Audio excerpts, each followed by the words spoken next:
Three, two. Hello, everybody, and welcome to another episode of the Smash Through Podcast. I'm your host, Spencer, and I'm joined by my co-host, The Witch Kling. How's it going, Kling? It's going well.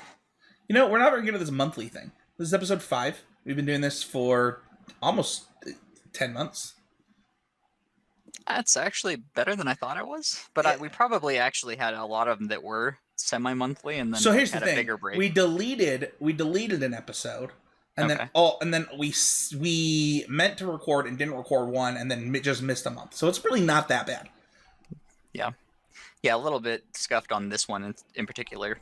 This one certainly coming late, especially with the the meta stuff going on in Smash at the moment. But... Yeah, so we were going to record a topic last month in February that was, and we're still going to record it. It'll be our next episode in April about, where to start if you're going to play Smash in 2023. However, a lot has happened in Smash for a game that, oh man, there's so much that happened. A lot has happened in the last, like, two months. Like the tournament series stuff happened obviously, and then at the end of the year, and then just barely we saw the end of Summit, of Beyond the Summit, and then the Steve Tech was found, and kind of deciding what to talk about on a Smash podcast that's about being always improving is more interesting than just talking about, like, tournaments and things like that. So today we're actually going to talk about bans in Smash and Steve, and maybe the tech a little bit. Before we do that, though, I want to talk about always improving. Always improving is the point of this show, just like the some of the other shows on the under Heezy Game Media. We like to focus on improvement, like doing what we can to be better, rather than getting the Johns, as they call them. So Matt, I'm going to let you go first this month. What have you been doing to improve at Smash? I think that I am just coming to accept that Smash is a game that takes a lot of time to get good at, and it takes a lot of time of doing things that might not be that fun for you. And I think the only way to combat that is to play a character that you really love. So I'm basically stuck playing Zero Suit forever. As much as, I like playing Joker every once in a while, or, anybody else, Cloud or Lucina or whoever.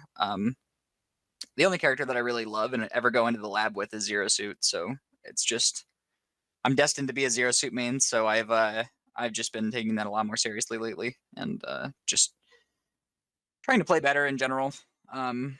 Noticing a lot of my bad habits and trying to correct them in a meaningful way. Yeah, I kind of, since picking Greninja as a main, I kind of fell off the train as, like, I was dealing with personal stuff, and I have kind of similar always improving, where I started playing a lot more offline Smash with my son just to practice Greninja combos of any kind, and, like, getting back in and, like, rewatching Greninja videos and things like that. And I'm pretty kind of set on Greninja Wolf now. As I think that Greninja has some really bad flaws, and Wolf is kind of a character that has some flaws, but, like, has game and everything. And I also am not the type of person that would really enjoy just practicing and playing one character. I'll get too bored. And it's been interesting, like, having to adjust to my son as he gets better. Just to be clear to the listeners, like, my son is only 6. But, like, he's been playing a ton. Regularly he's now beating the level 9s, which is, like, something that I think takes some people a while to start to be able to do. I wasn't beating the level 9s when I started playing Smash Ultimate, so. And so it's, he's gotten really good at, like, losing and, like, accepting it. He gets really excited when he takes a stock, and he's naturally taking stocks off of me. And it's interesting because, like, I was playing a game against him the other day where he was playing Link, and he was forward tilting a lot. And Link's forward tilt is, like, really good. It's, like, one of his, like, 5 good moves. And it's also really hard to get it on, and it was really annoying. And it's actually kind of nice to have someone who will continue to do things that are working like non-stop until you figure out how to beat them. Mhm. Which Maxwell is, kind of a sucker for doing. So it's been fun, and it has, I think, helped my Greninja. Also, I've realized how much more I enjoy offline play than online play just from that. Like the Greninja combos are so much cleaner offline. It's like crazy. That is not a good online character for me. Yeah, that's totally fair. Although, uh, I think it just keeps getting proven time and time again that like all of the great Wi-Fi players are Oh, they're the just best. They're they're the just best in the soon world. soon to becoming great Oh, no, offline players, right? Like it's true.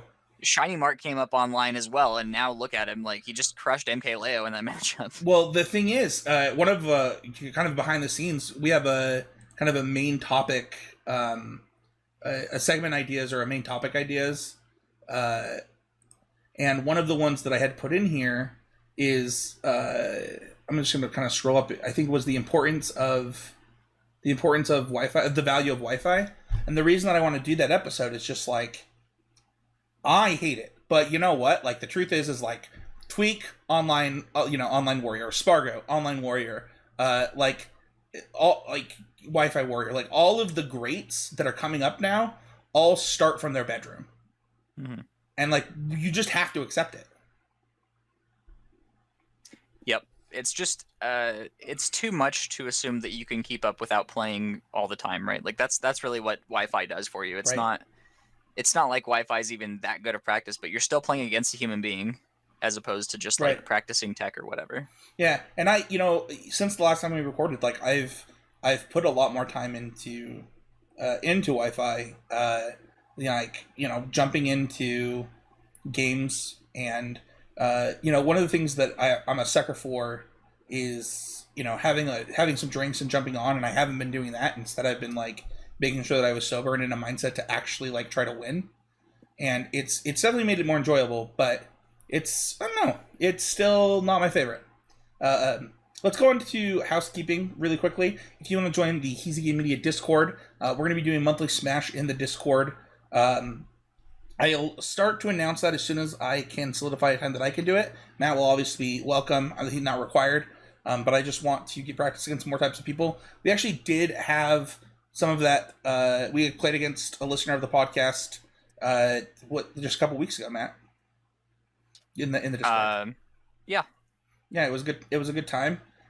So if you want to join the Discord, just kind of open games. I'll post a monthly schedule every month and the day that I'll be able to do it. So Yeah, I'm always pretty happy to get some practice against somebody where you're going to get more than just a couple of games in. Like I feel like one of the big disadvantages of Wi-Fi is that like your opponents aren't obligated to rematch. So like oftentimes you get hit by a strategy that you've never played against before, and like you can call it a cheese or whatever, but it's not even always necessarily a cheese. It's just a different way of playing the character that you've really never experienced, and I just enjoy having a little bit of time to adapt. So it's always nice when somebody wants to come into an arena for a little bit. yeah, I agree. I think that's just the way I prefer to play too. Like getting that. I think it is exactly what you said. Like I get frustrated just. I play against somebody and they know you, and you're like, all right, like, Yeah. I guess I would like Yeah, to. I especially dislike it on the me characters because like you have to go through half the game before you even know what moves they have. Yeah, it's true. Uh, just really quickly, I think we mentioned this on the last podcast, but when the YouTube channel hits 1,000 subs, what we're going to give away, and I'm going to be announcing this on the other podcast on the YouTube channel.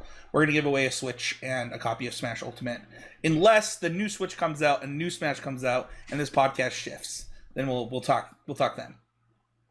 I just heard that Ultimate is currently older now than Smash 4 was when Ultimate came out. It's true.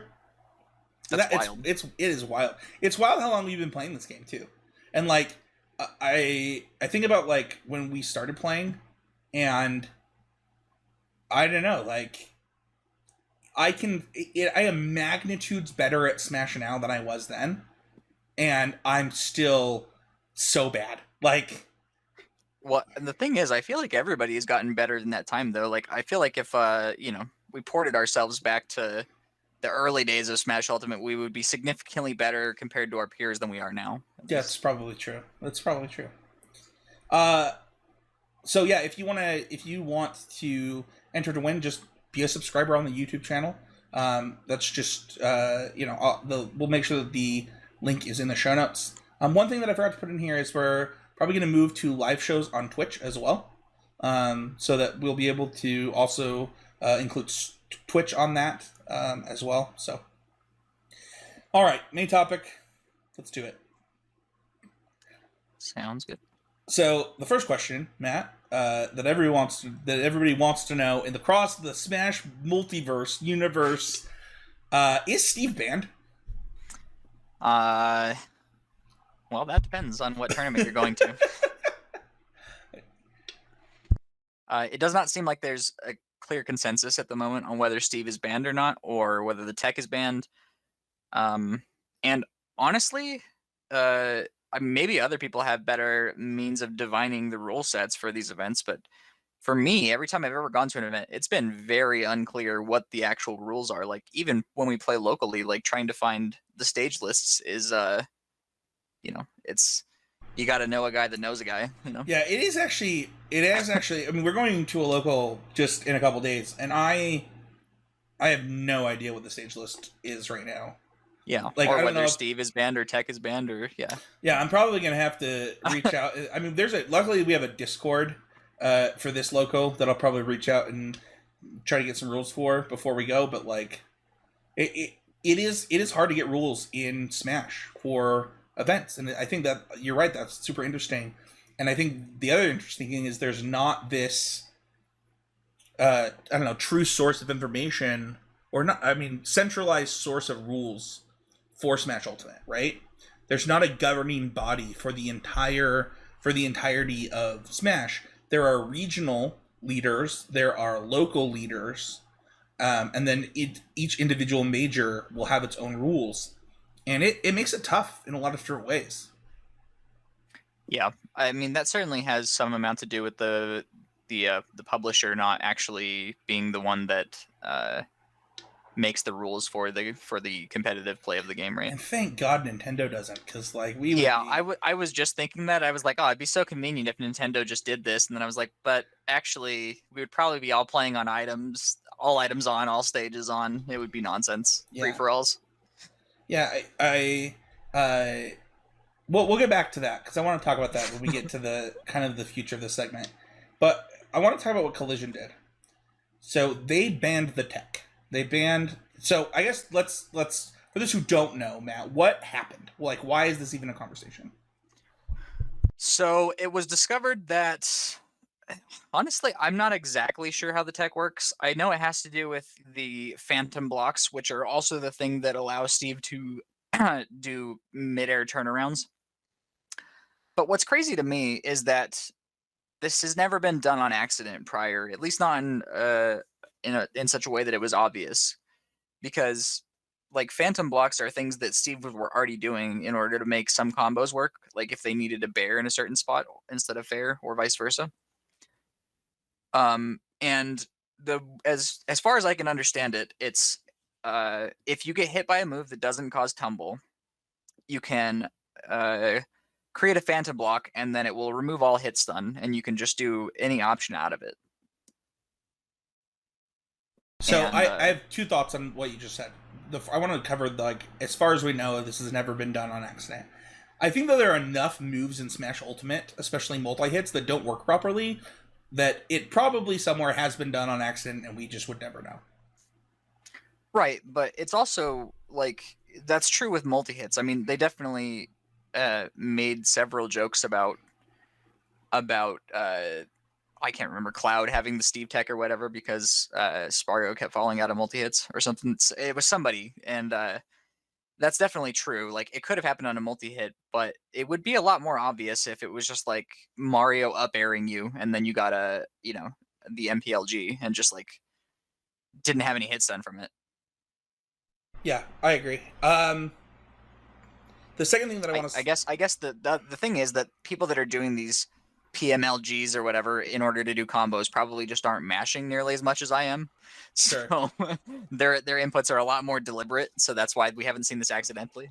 The second thing I want to say is like the tech is being is given to a character that people already wanted banned. They're not given to. The tech was discovered for a character that people already wanted banned. And also, if you just watch the tech, like if you watch a clip of it, it is, I don't know if heinous is the right, like it's ridiculous. Some of the things that like just beginning to do any option and remove hit stun is like, I've been a smasher, for not very long compared to a lot of people in this game, but like that is not Smash, and people already felt like Steve wasn't Smash, so giving him another thing that like isn't Smash, I think is, I don't know, the nail in the coffin for a lot of people. Yeah, I mean, I certainly agree with that. I would also say that there's another reason too why this is more unfortunate to be on Steve than any other character, and that's because he just has a truly absurd punish game, right? Like if I don't know, hypothetically, let's say, Isabel had this or whatever, what is she really going to get off of it? Like, okay, she's out of hit stun, and now you guys just play neutral again. Whereas with Steve, Right, it's like you out of hit minecart stun, somebody. and now you're dead. Yeah, you're like getting comboed across the stage. That you like, ugh, it's so gross. Okay, so let's talk about Collision, because Collision just happened. Shout out to Riddles, winning the event, qualified for Summit. I just, one of the most fun Ultimate sets I've ever watched. Like, just ever. Yeah. And I hate both of those characters. Like, it was my nightmare. So Collision banned the tech. And then they banned Steve for future events. I want to talk about banning the tech really quick, Matt. What's your opinion on banning this tech rather than banning Steve? Well, from being an amateur observer, I mean, the most obvious problem is that multi-hits sometimes don't work, right? So it's pretty unclear whether the tech is done or not. At the same time, I think that there's probably not that much incentive to cheat with this tech because if you do get caught, I'm assuming the penalties are pretty severe. And I don't know how much one game of Smash or even one neutral interaction could really be worth that kind of risk.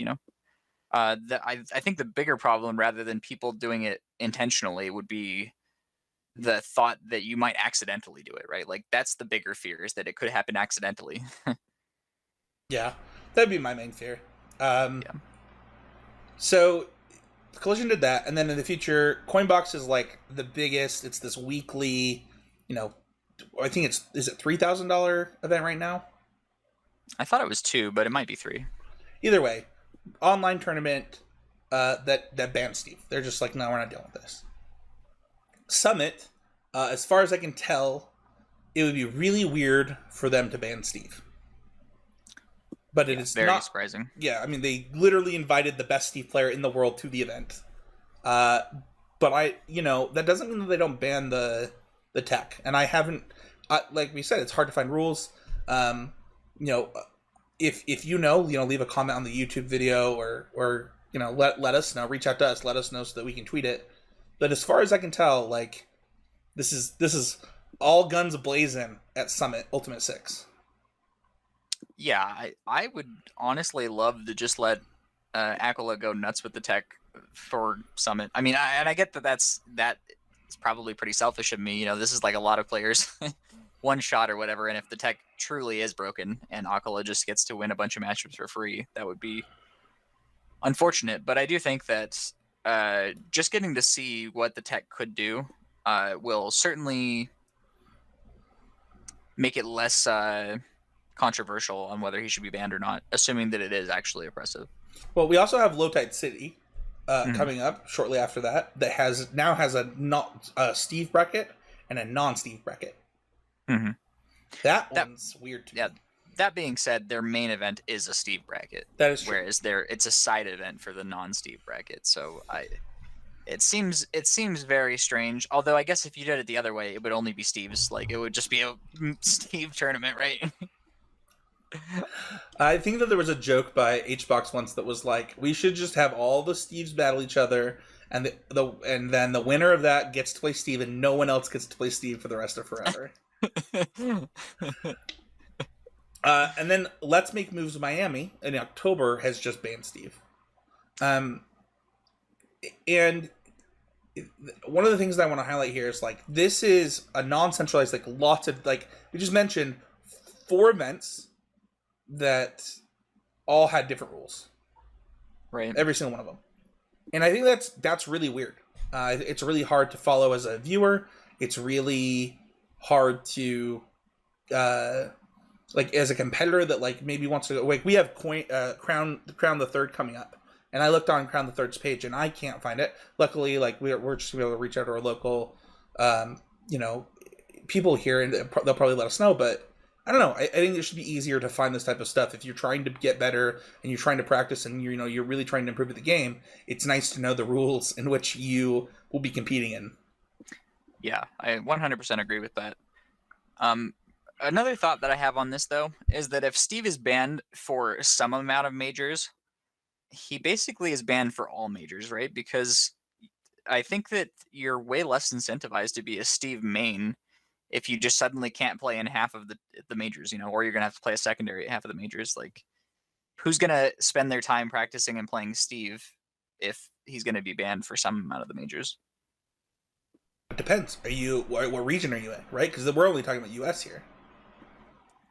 Sure, that's fair. I mean, obviously Japan has not made any, as far as we know. I mean, I'm certainly not as deep into the Japan major scene to know what their rule sets are going to be in the near future.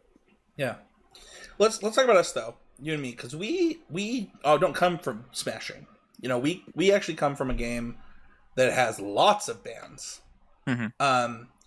And I think that for context, Matt and I both have played on the Magic the Gathering Pro Tour, which is the highest level of play in the trading card game Magic the Gathering. And there are bans in every format of that game. And honestly, like, coming from Magic to a game a game that always has cards being put into it to change it, always has, like, no matter what format you're playing, technically there's always cards coming in. Like, every 3 months, there are new cards coming in. And, Ultimate has gotten to a place where there are no more patches. They're not fixing Steve, as far as we know. So, we have a different perspective, I think, than a lot of the people that have just been playing Smash. And I'm kind of curious, what do you feel about your history with bans in gaming, Matt? So one thing I want to highlight is that there is one problem with the comparison that I think makes it a little bit unfair. And that is that while skills in Smash do translate from one character to another, I do not think that they translate directly in the same way that skills from one Magic deck mostly translate to another. Like, outside of very specific Magic decks, like, I think that... I don't know, archetype-wise, right? You play a wolf, right? And there are specific things that you need to learn about wolf.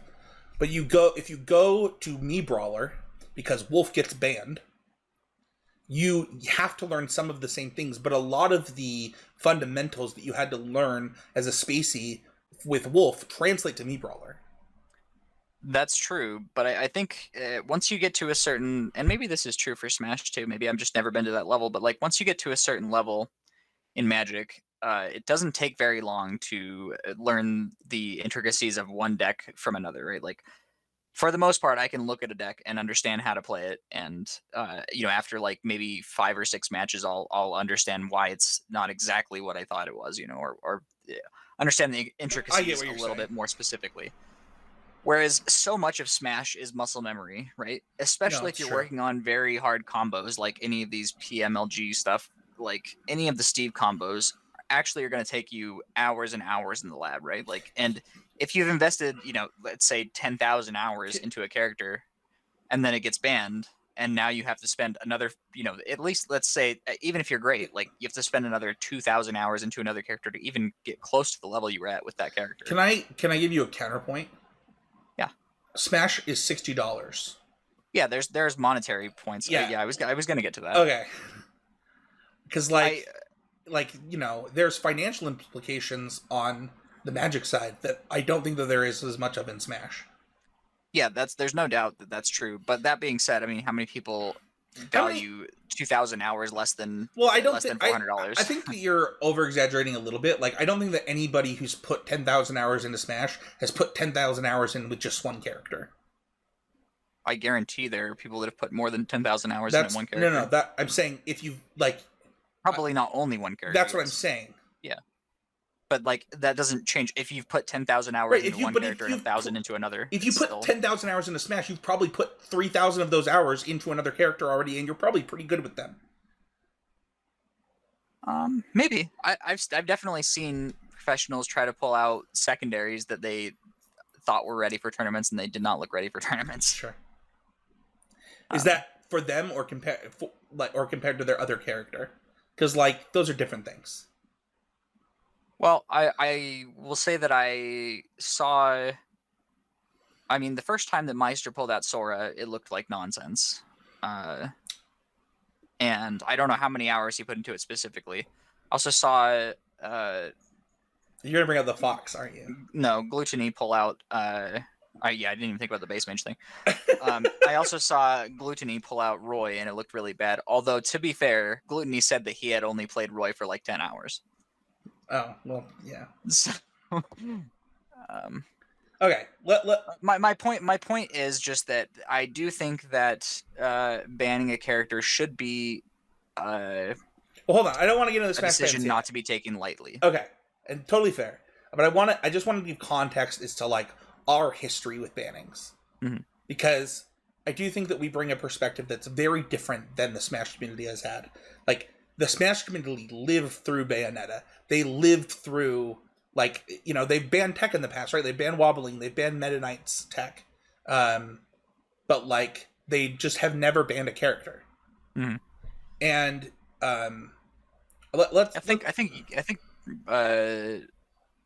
I think Meta Knight did actually get banned in some tournaments, but it didn't work out well for whatever reason.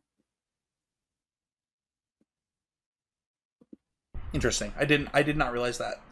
I was heavily invested in Magic during the Brawl days. Mm-hmm. So, let's talk about our take on bannings in Smash. And I'm just gonna go first. We already have bans in Smash. We already do this. We just don't do it with characters. We ban stages. There are stages that are totally competitive viable that we just are nope, we don't want to play on that. It's nonsense for this reason or that reason. It's bad for this specific character or these 3 sets of characters, and we ban them. Right? That already happens. Yeah, I mean, my counterpoint again would be you haven't put a huge amount of time investment into playing on this stage, though, right? So, so I think that to be clear, we already do ban things in Smash, mm-hmm. and it is interesting because we don't know when the next Smash game is coming out. And I think about the person going to their first local after watching a Steve. And I think one of the things that's really hard about Smash compared to some of the games that I've played is you're going to get dumpstered after your first, your second, your third local. It's not going to, I mean, I watched Matt play against the best Fox in Utah. And it was I might as well have not had a controller in my hand. Dude, it was the most wild thing I'd ever seen. I was just oh, okay. This looks not fun. And I think that, giving them a bigger barrier to entry than they already have that's so high, I think just reducing it is always going to be good. I think that the thing is the question becomes, what does this do to the players that have already invested, right? Like, what does this do to the Steve mains in your local area? Are they just never going to come back to Smash now? And especially because of who Steve is. Like, Steve is Minecraft, the literal most popular game next to Pokemon of all time. So, like, and Yeah, and specifically popular with the generation of people that you want playing this game. yeah, I agree with all that. What I would say is that I do not think that it would be the right move to let Steve just ruin this game in a way where, you know, no other characters were truly viable. Like, the Wouldn't thing let is, it I be. think, You wouldn't let it be Bayonetta. yeah, so I think that no matter how broken Steve was, people would just play other characters because people have already proven that they'll play characters that are just really Well, bad. let's actually talk about Melee for a second. I actually want to talk about Melee on this point. Well, we don't even need to look at Melee for this, right? Like, you have there are people that play K Rule or whatever in brackets locally or Yeah, elsewhere. You know, yeah, like, it's yeah. just We have a great K rule in Utah that, like, completely dumpstered me. Uh, I just think that that's true, but it doesn't. I think that this is a specifically different case, and I think that it was true of Bayonetta 2 when I watch, like, Smash 4 videos, where I'm like, what? This doesn't even look like Smash Brothers. Like, this doesn't. This looks like a different. Like, they're playing a different game than the other person, and I think that becomes a problem. I think it's also interesting to say this isn't Smash Brothers and just keep having that happen with every DLC pack because, like, No, hold on, but hold on. it is Smash Brothers, right? Yeah, Because it's true. this is No, what it's Smash true. Brothers is now. That's why I fixed it and said it doesn't look like Smash Brothers. Sure. And the thing is like, I feel the same way about Kazuya, and I get, like, I watched T bust out Kazuya, and I've literally never seen a person get dumpstered harder in my life. Like that, like like, this is day 2 of a major. I think was it his winning in for top 8? I don't think so. I think it was like top 64 or something. It was honestly pretty early in the tournament Uh, when he like triple three stocked that or double three stocked that at Almar. dude, it was like nonsensical. Yeah. And I was like, I was team ban Kazuya at that point. I was like the player diff can't be this high. Well, what's crazy is that Almar is It actually was a considered triple a 3 bad stock. matchup It was for. triple 3 stock, by the way, Okay. because they were already Almar is invested. actually considered a bad matchup for Right. Kazuya. It's like, I mean, you see Shuton actually pull out the Almar against T specific. Right. It's kind of funny. So I do think that some amount of that was actually Player diff. player diff, yeah, and especially matchup knowledge, right? Like, T has played that matchup specifically at That's the true. highest level. That's true. That you could Literally, possibly play literally, at literally the highest level. Yeah. But my point is, like, I get the complaints. I get the complaints with Kazuya. And to me, I don't think it's that big of a deal to ban Steve. Like, I really don't. I think that, like,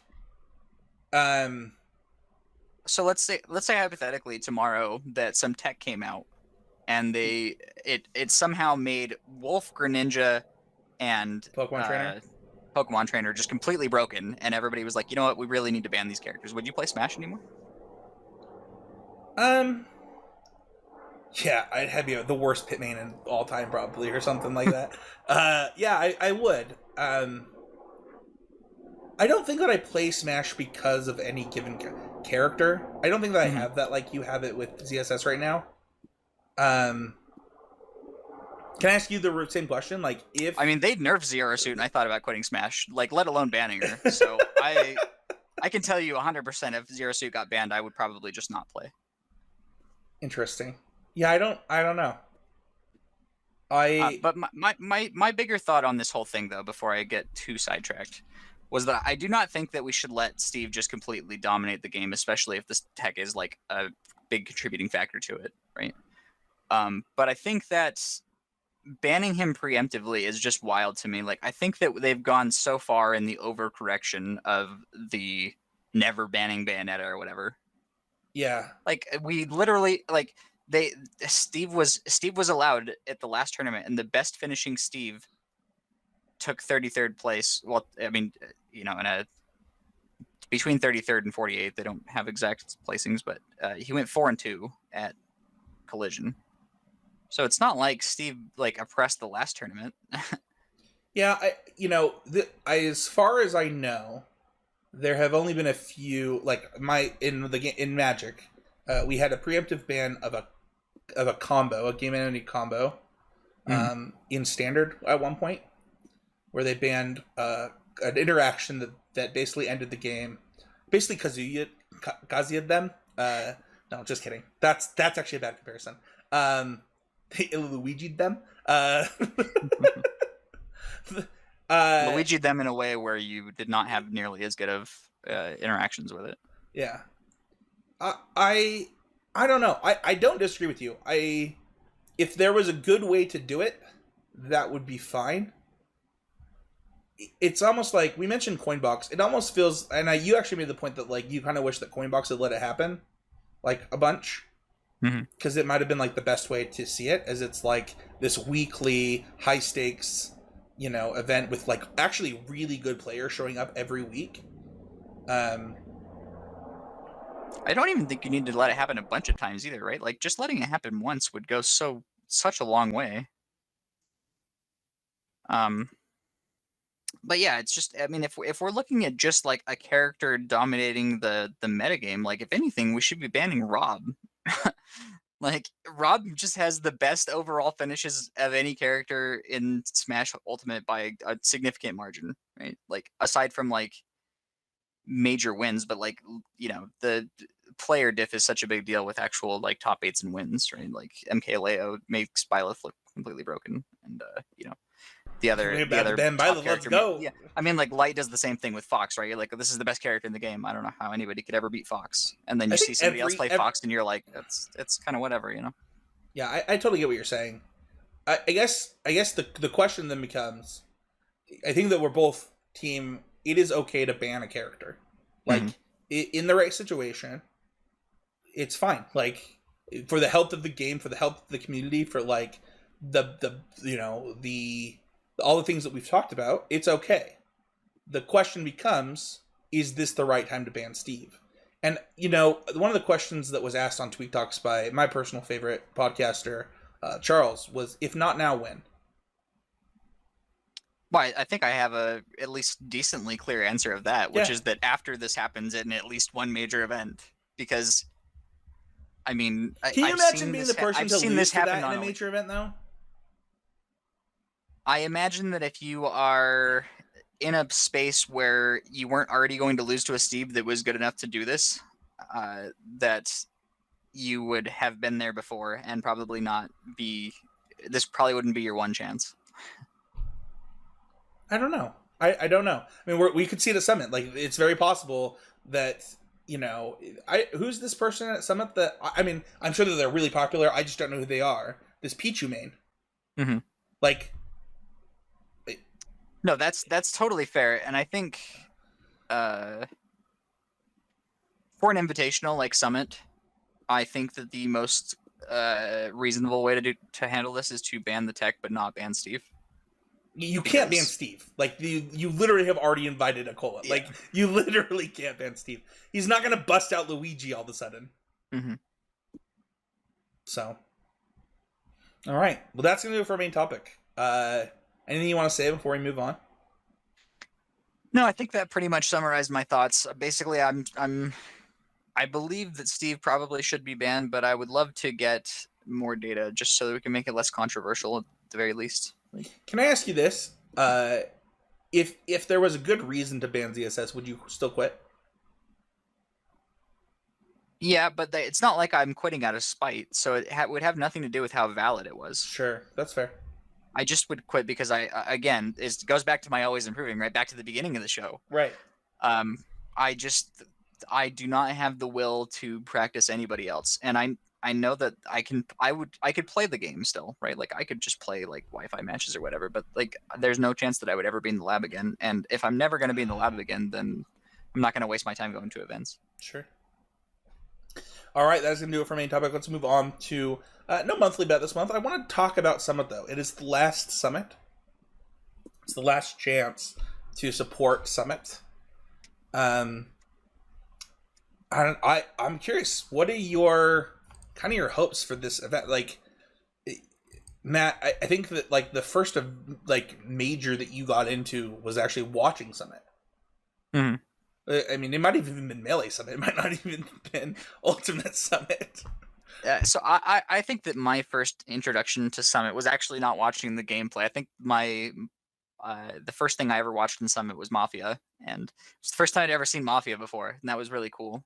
Um, and I thoroughly enjoyed that. I don't think that it was my first it certainly wasn't my first Smash event ever. Like I watched a lot of Smash 64 events. Um, but yeah, I think that Summit has a really cool atmosphere. And I genuinely like a lot of the extracurriculars that they do, right? Like I love the sketches that they do, and like I love the uh, basketball tournament. Mafia and The, yeah, watching them try to be athletic is also great. yeah, I love it too. I might tear up. Like the last few years, Summit has been like, I don't know, like it's been 3 or 4 years now where Summit has been like how I used to enjoy the Pro Tour for Magic the Gathering, where like I would just, I mean, like I would watch it with you, I'd watch it with Mason, I'd watch it with my friends. Like it didn't matter if it was Ultimate, it didn't matter if it was Melee, and I don't know. This being the last one is like, it's pretty heartbreaking. Luckily, I mean, I'm kind of curious. Like, are you happy with the players that are invited that get to compete? Yeah, I mean, I definitely like a lot of the players that were on the list. I currently don't have Mars the didn't exact. make it. Yeah, I knew that happened. I don't have the current list in front of me because I'll read it off yeah, just really quick for the listeners. yeah, sure. We have Spargo, Tweak, Big D, Light, Apollo Kage, Kurama, Mudace, Riddles. They're all the ones that qualified via tournaments. The Mhm. invited players are MK Leo, Gluttony, Akola, and Proto Ban Ham. Then the crowdfunded players were Hungrybox, Aaron, Void, and Netoryu. Yeah, I mean, I really enjoy watching all those players outside of Notoriu. And maybe I will really enjoy watching him. I just have never seen him play before, so I have no opinion there. Yeah, Um, there are a few really big highlights for me. If Mars is like one of the people that I like to watch just because I know that it gets Matt out of bed in the morning, so that he'll watch Smash. But Void is like really fun to watch, and I also think that Sheik is like a super underrated character in Smash. I like Void's Sheik. I think that every other Sheik looks lame. I've seen Zachary play Sheik and it's lame. No, Zachary Sheik is also great. Uh, Um, but yeah, like I think HBox honestly, getting into Ultimate Summit is sweet. yeah, that should be fun. Maybe I'm just uh pessimistic, but I kind of expect them to just like get wrecked, like just 0-4 out of Summit. But I don't know. We'll That's see. okay. It I mean, is. I think it's just a lot less hype when you're like, oh, this is so cool that one of my favorite players got in, and then they just get wrecked the whole time. You're like, oh, you Uh, got three stocked every game. here's So I here's the guess thing, man. whatever. Like, it's the last summit ever, and HBox is in it. Like, Sure, that's just sweet, that's fair. dude. Can you imagine if he wins it? That'd be the story of a lifetime. I mean, the one thing I really like about Summit too is that they always have the players on the commentary couch, for the rounds, and so I think having some of these people in there actually adds a lot of value just for that reason, right? Like Right. having HBox on the mic is actually great, and Yeah, I love HBox on the mic. I also love like at Genesis, like Mudace just played out of this world. Like I'm so the players. I'll just go off the players that I'm really excited to watch in this event. Tweak is obviously my favorite player. Even though we don't share characters anymore since he dropped Wolf and PT, like just still my favorite. But like I'm really excited to watch him. I personally just love watching Kurama. Like I think he's the most hype player in all of Smash, and the fact that we get to watch him on like a stage like this is insane. And then Mudace just was like insane at Genesis. I'm so excited for that. And then Void and HBox I already mentioned. Like I those are kind of like my rooting interests, and I think that the best story would be Void coming back and winning this thing, or HBox taking it down. Either one of those would be pretty insane.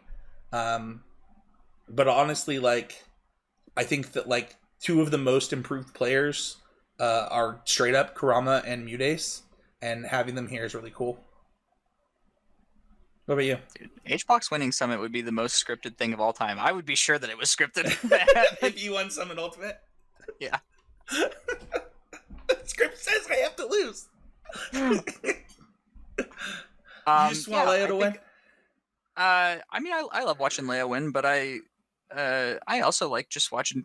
I just like watching a lot of these players. I think that a lot of them are super fun to watch. Protoss Lucina was saucy last time it won Summit. Yeah, I mean, I think his Min Min is saucy, which is amazing because like Min Min is so rarely saucy. If you watch DeBuzz's Min Min, it's lame. What are you hoping? Honestly, we don't talk about this a lot, but like, when you watch events like this, you watch the highest level of play. What do you try to learn? Well, it depends on who I'm watching. Like, one thing I really like watching for is when they go for reads. Especially Leo, like, because he doesn't go for reads all that often. So when he does go for reads, it's like kind of a big deal. And I like to see what the scenario is that made him do that. And I'm sure that there's like a huge amount of intricacies that I didn't see, but like, I don't know. I also like to watch how certain players will adapt to new information, and sometimes they don't, to be honest with you. Like, I remember watching I commented on this when we were watching the SkyJ versus Riddle set, and he kept trying to do the Nair drag down, or like, it's not a drag down, but it's like the double spike combo or whatever with Kazuya against Incineroar. And it just very clearly wasn't true on Incineroar because he has the frame 3 revenge, and he kept getting revenged for it and just kept doing it anyway. And I was waiting to see what he would do instead of the second Nair because it was just going to get revenged every time. So I don't know. Those are the kind of things I'm looking for. Basically, I'm looking for what their adaptations are. Obviously, that depends. Like, if I'm watching Mars specifically, I'll actually watch for what his tech is. Like, I remember the last time I was watching him play Zero Suit at a major event. He was doing a lot of or this is probably a couple times ago. He was doing a lot of the actual footstool down air out of shield stuff, which is amazing to me because I was like, I knew about it, but I was like, well, nobody's going to actually do that. And then he was doing it in the games, and I was like, oh, I guess that's something I should actually practice. Yeah, there's some like tech that I like to see if it's being used by certain characters. So like a really good example is like when watching Spargo's Cloud, seeing if he's using things like the slingshot to do different aerials, and in situations where it might be good for him. I think that I would be interested to see if that tech is adopted by like Mudace more often, as well as like we get further and further along. I know that there have been a few people that have talked about that tech specifically with their characters. I think MK Leo pulled it out with Byleth recently. I mean, from every ESAM video, I can't tell when somebody does a slingshot, to be honest with you. Like, it's not obvious to me. Which is one of the things that's made it really hard for me to practice the tech because I can't see when I'm doing it either. Like, unless you like actually look at it frame by frame, it's not clear what it is. And but if you watch like any of the ESAM videos about MK Leo's runs at tournaments, he just like comments on how amazing Leo's slingshots are all the time. So he just apparently does that like nonstop. Yeah, I know. We'll have to watch that tech together. And like make sure that we both understand it better, because I thought that I was seeing it from Spargo just literally this week. I totally believe it. It's just not something that's obvious to me because like so much of it is just about where your momentum ends up. Like, and I'm certainly not familiar enough with a lot of these characters to know where their fair should land every time. Yeah, and maybe it's that's a really good point. The other thing that I'll say, like, kind of last things for some, is like, if you're listening to this podcast, you probably are already doing this, but like support, this event. Like, it's the last one. It's been, for me, like, it's been my favorite part of Smash for as long as I've been involved in the scene. And I really hope that, they knock this one out of the park. That is going to do it for episode 5 of Smash Through. If you want to find us, you can find me at SwenstonH. You can find Matt at The Witch Cling. You can find us on Twitter at Smash Through Pod. And then, one of the things that I'm going to probably get Matt to do is we're going to start posting some clips to the TikTok of our games when we, whenever we can. So, go ahead. I was just going to say, I probably should get some real recording software, because currently I send you clips that are just recorded on my cell phone. Well, you'll just do it. You just save the replay. And I see what you're saying. Yeah, we'll have to fix that. You can like the rest of the Heezy Game Media stuff over on the YouTube channel on Heezy Game Media or the Constructive Criticism Network. Thank you everybody so much for listening. Like, comment, and subscribe. It really does help the show. It's like the best way to support the show. Thank you everybody so much for listening, and we'll see you guys on next time for another episode of Smash Through.